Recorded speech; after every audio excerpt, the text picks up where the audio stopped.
Olá, pessoal. A aula de hoje será farmacocinética na prática clínica.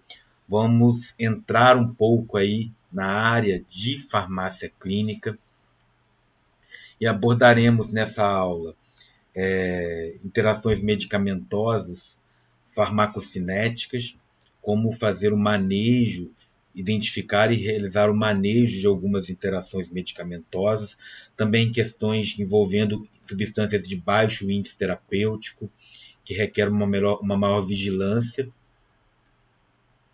questões também, situações envolvendo dose de medicamento, dose de ataque, dose de manutenção, e também ajustes de dose de acordo com a função renal.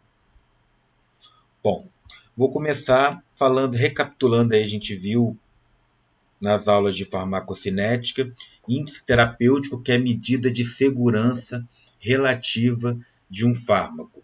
O índice terapêutico ele é calculado, né, pela DL50 por DS50, ou seja, dose que produz efeito tóxico em 50% da população pela dose que produz efeito terapêutico em metade da população. Quanto maior o índice terapêutico, mais seguro é o fármaco. Sendo assim, quanto maior a diferença entre DL50 e DS50, maior vai ser o índice terapêutico e mais seguro é o fármaco, é a droga. Bom, olha só, eu mostrei esse gráfico já na primeira aula de farmacocinética, quando vimos índice terapêutico, e aqui temos o gráfico da varfarina, que é uma substância de baixo índice terapêutico, onde temos no eixo X, no eixo Y, porcentagem de pacientes, e no eixo X, log da concentração do fármaco no plasma. E aqui a gente vê que a dose terapêutica é muito próxima da dose tóxica. A curva da dose terapêutica, a diferença, a distância entre a curva da dose terapêutica e a curva da dose tóxica é bastante pequena. Esse gráfico é característico de substâncias de baixo índice terapêutico, como a varfarina.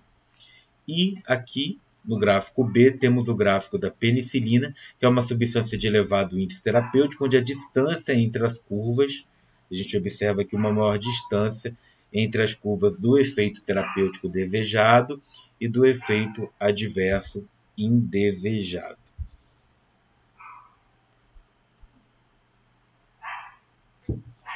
Tem um latido de um cachorro no fundo, vocês devem estar percebendo, nem é meu cachorro, só que infelizmente aqui, né, o ruído, eu tenho um pouco de ruído no apartamento, não tem um isolamento acústico muito bom,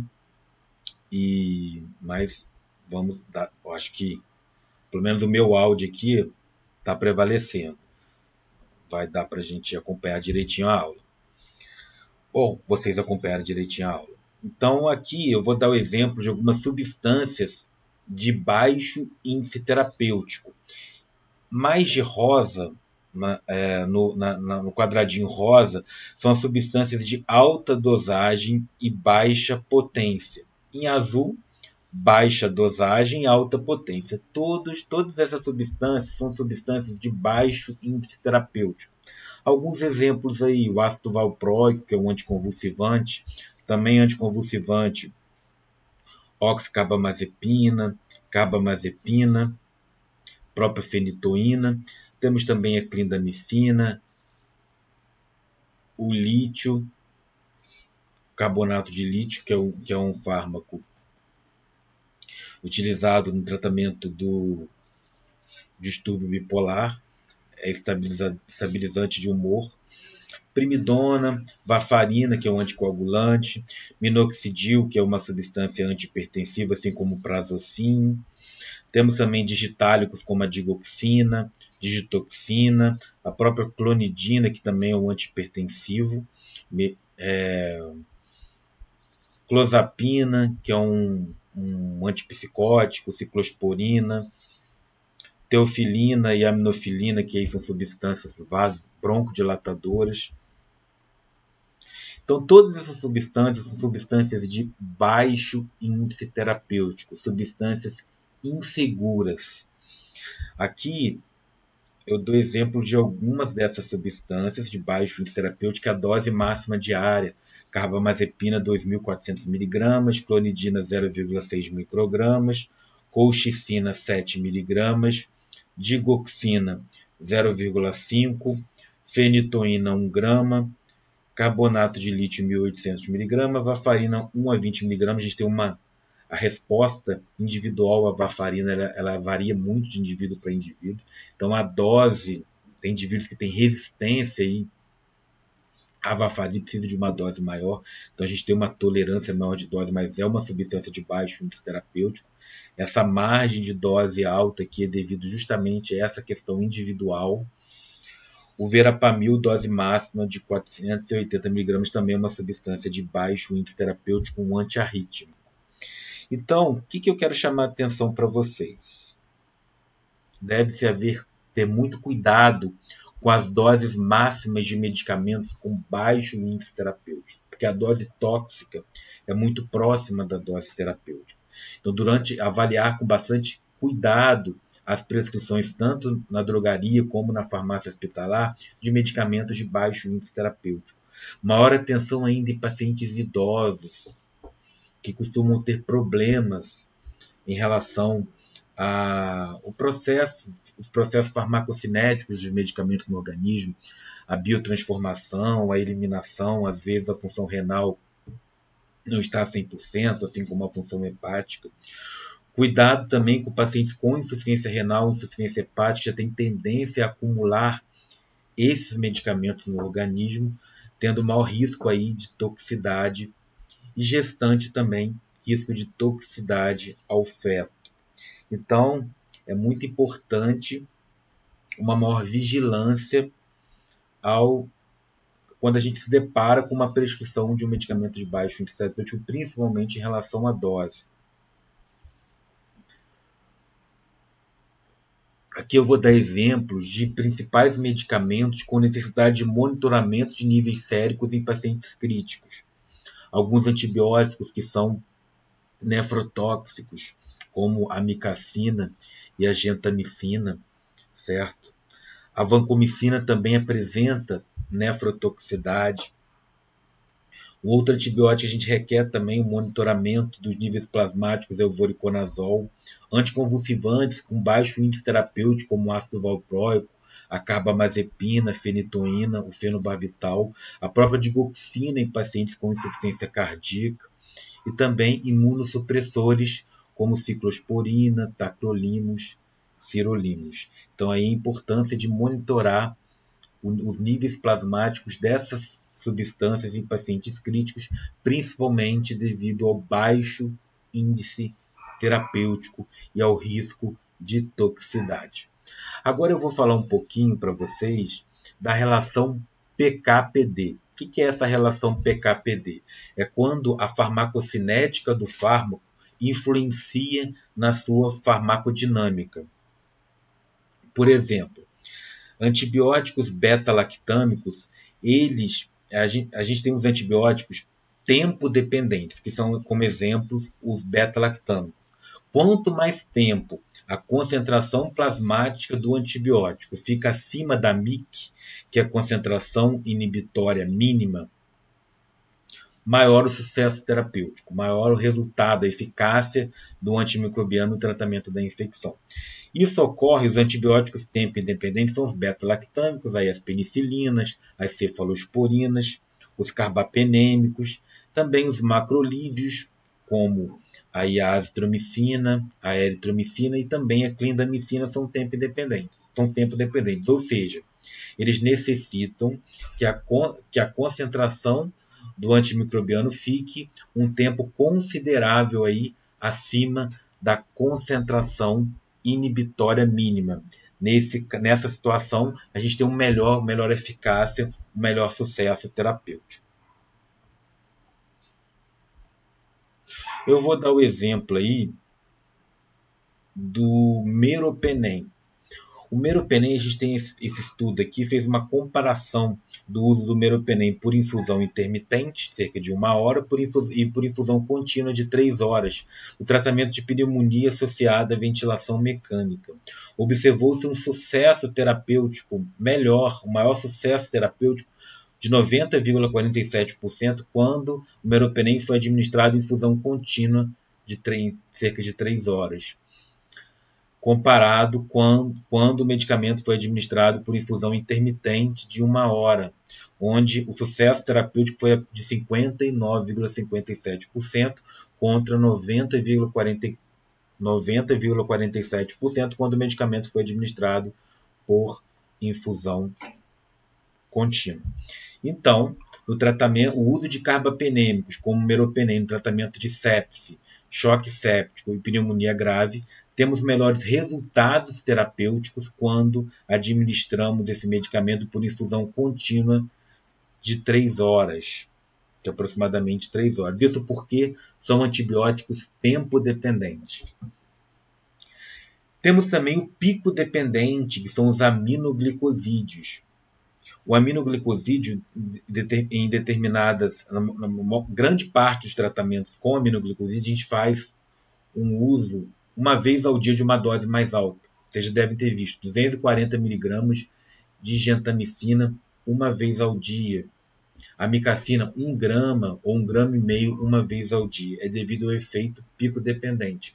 O sucesso terapêutico é maior quando administra uma dose alta diária. Esses antibióticos, normalmente, a gente tem um efeito pós-antibiótico. Mesmo com a concentração plasmática desses antimicrobianos baixando, ficando abaixo da MIC, a gente continua tendo um efeito terapêutico. É o chamado efeito pós-antibiótico. Quando eu estiver dando o curso de antimicrobianos, eu falarei melhor sobre essa questão de relação PK/PD de antimicrobianos. Terapia sequencial.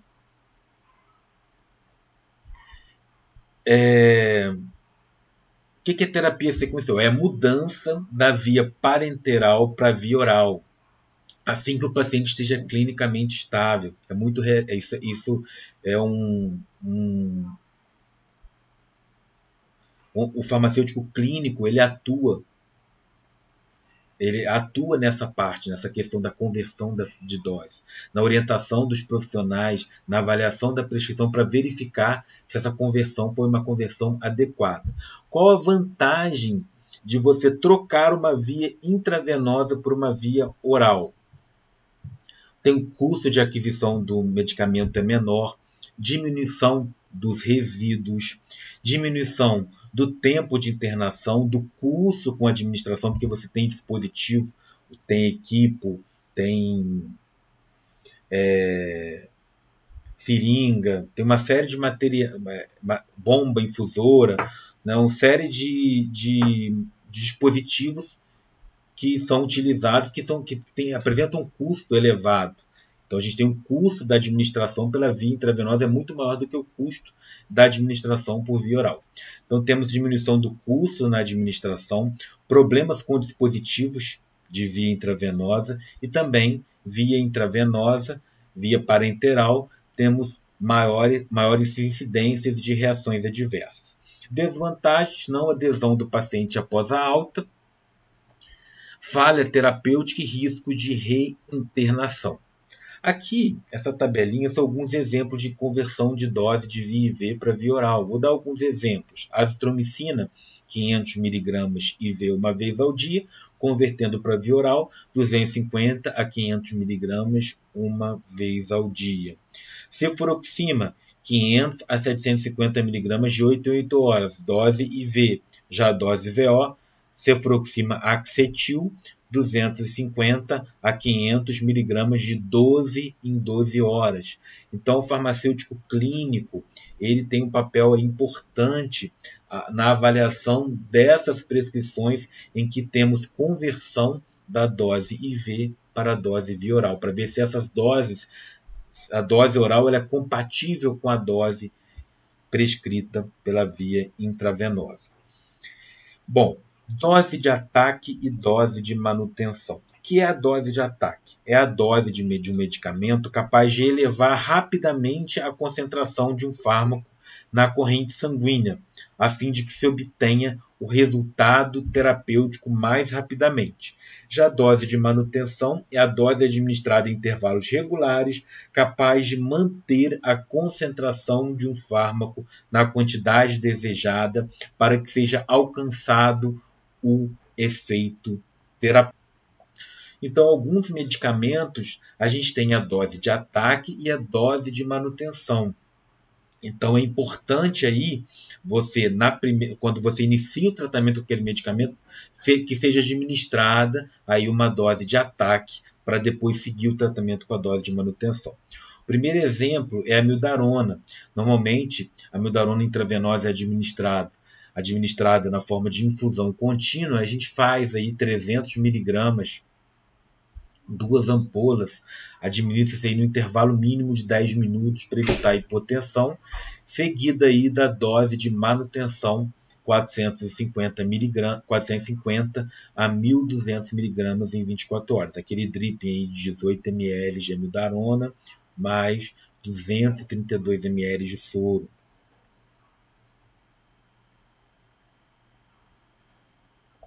Fenitoína também tem dose de ataque, dose de manutenção, então é importante aí o farmacêutico avaliar, verificar se a dose de ataque foi prescrita. Então a fenitoína a gente tem dose de ataque, dose de manutenção. O fluconazol, que é um antifúngico, a dose dele varia com a indicação, mas aí normalmente a dose de ataque 400 mg de 12 em 12, seguida de dose de manutenção de 200 mg de 12 em 12 horas.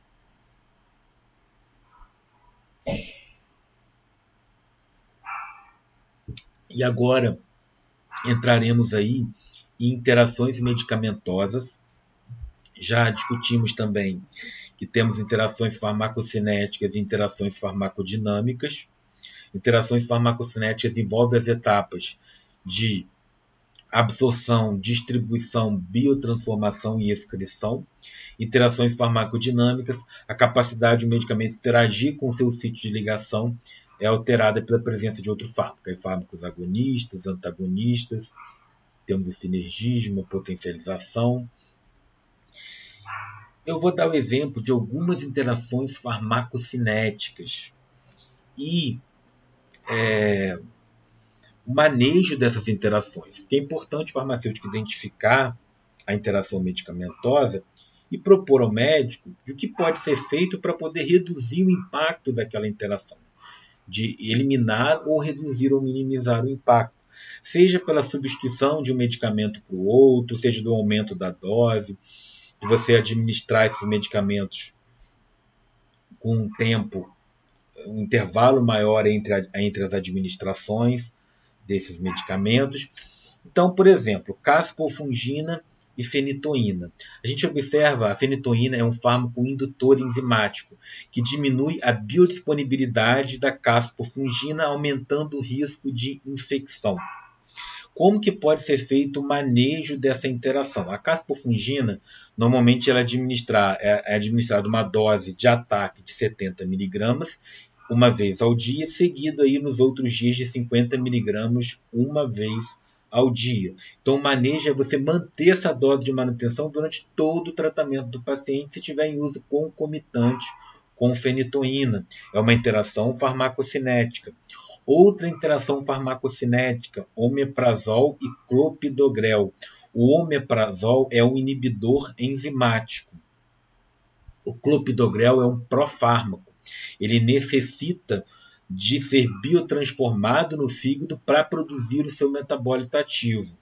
Então, o que acontece? O omeprazol ele inibe a enzima citocrom P450-2C19, a CYP2C19, que é responsável pela metabolização do clopidogrel no seu metabólito ativo, levando a uma redução de 45% dos níveis do metabólito ativo do clopidogrel e uma diminuição de 47% dos efeitos do clopidogrel sobre do efeito antiagregante plaquetário do clopidogrel. O manejo dessa interação é você trocar o omeprazol por pantoprazol na impossibilidade de administrar uma dose dobrada do clopidogrel. Em vez de administrar, por exemplo, 75 mg, administre 150 mg quando estiver em uso concomitante com o omeprazol. Eu queria mostrar para vocês um trabalho que eu participei. O que a gente fez? A gente tinha um sistema informatizado de prescrição. Mas nesse sistema não tinha nenhum alerta de prescrição inserido no banco de dados desse sistema. Não sei se vocês sabem, alguns sistemas informatizados permitem a inserção de alertas de interações medicamentosas. Ou seja, quando o médico prescreve 2 medicamentos que têm uma interação, que essa interação foi cadastrada nesse sistema, ele recebe um alerta avisando dessa interação. É um suporte de decisão médica. É uma medida de suporte à decisão médica. Então, o que a gente fez? A gente queria medir se haveria aceitação de um alerta de interação pela equipe médica. Então, como que foi esse trabalho?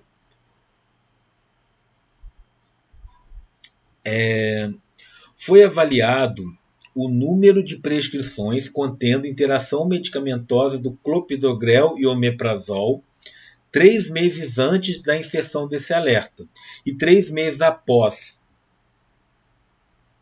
a introdução do alerta automático no sistema. O alerta continha a seguinte informação: a interação entre omeprazol e clopidogrel leva a uma redução de 45% dos níveis séricos do metabólito ativo do clopidogrel e redução de 47% do seu efeito antiagregante plaquetário. O que a gente observou? No período anterior à inclusão do alerta, foram encontrados 250 prescrições contendo esses 2 medicamentos, 3 meses antes da inserção do alerta, prescrita para 57 pacientes. No período posterior, foram detectadas apenas 54 prescrições contendo a interação para 16 pacientes, que apresentou uma redução significativa de 78,4% no número de prescrições com a referida interação medicamentosa. Então, teve um grande impacto a inserção desse alerta no sistema eletrônico de prescrição.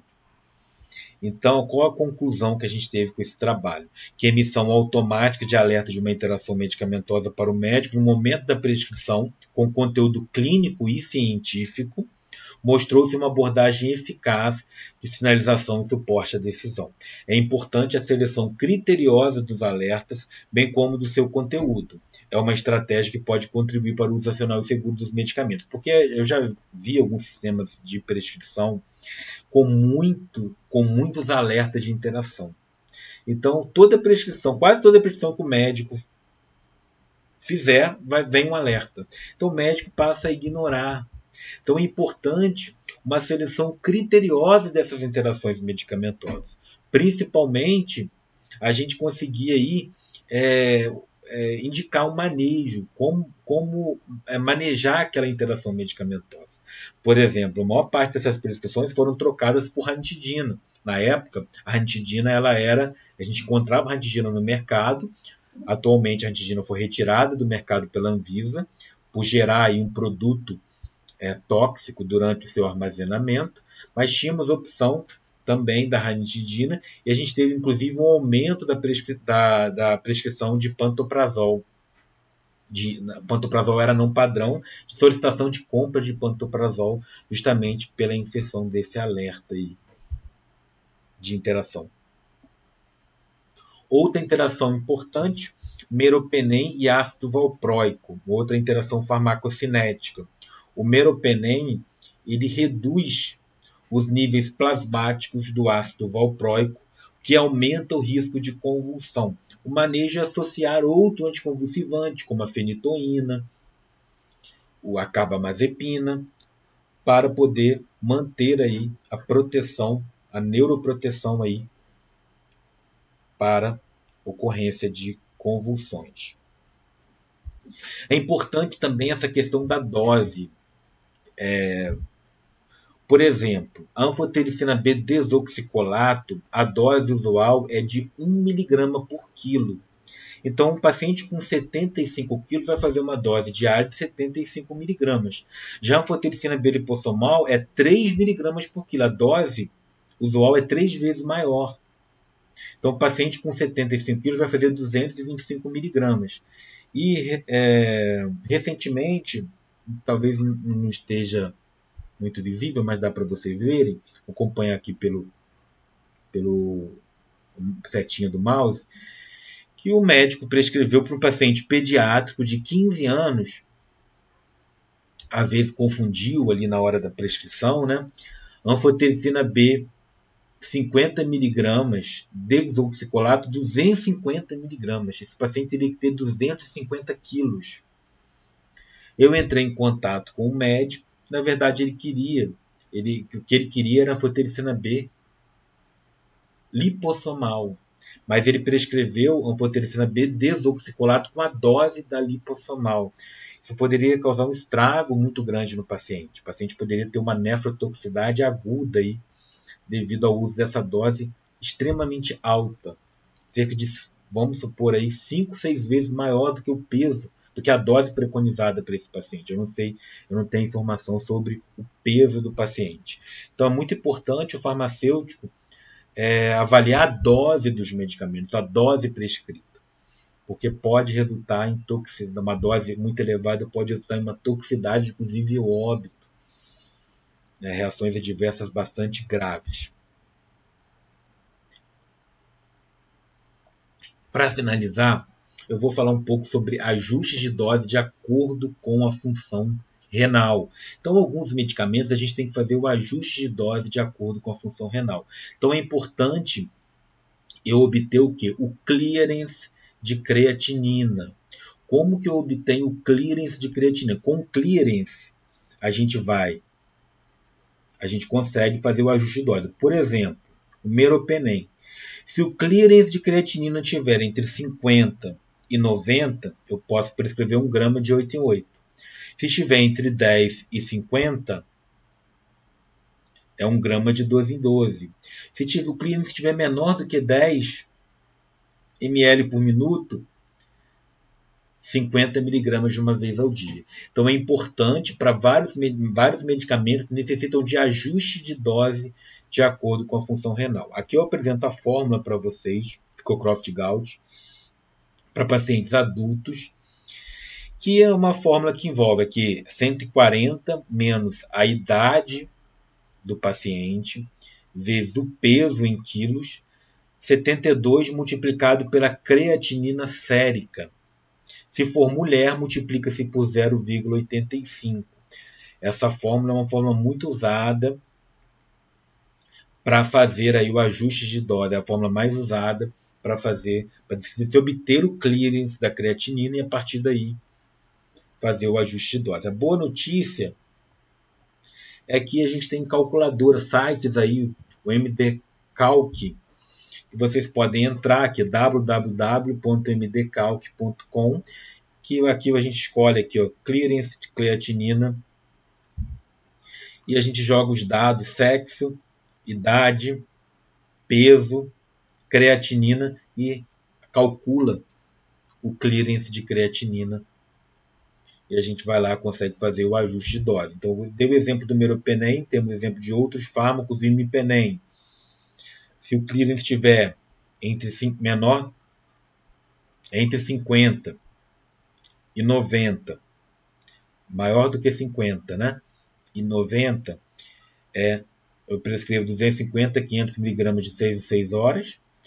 Se estiver entre 10 e 50, 250 mg de 6 a 12 horas, a cada 6 ou a 12 horas.